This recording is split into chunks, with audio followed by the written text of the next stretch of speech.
Kabayan, goodbye OEC, hello OFW Travel Pass. Sa bagong Pilipinas, mas pinadali na ang proseso para sa ating mga balik manggagawa na may valid contract sa same country, same employer, same job. Narito na ang OFW Travel Pass. Isang digital pass para sa iyong exit pass at OFW documentation. Anytime, anywhere, direkta sa iyong phone. I-download ang mobile app na eGovPH sa Google Play Store o App Store at gumawa ng bagong account gamit ang iyong valid email address at mobile number. Magtungo sa mga tabs na NGA, DMW, at balik manggagawa. Sa homepage, pindutin ang Travel Pass.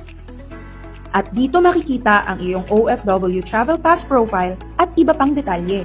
Goodbye OEC, hello Travel Pass. Para sa mga balik manggagawa, digital na, mabilis, walang abala.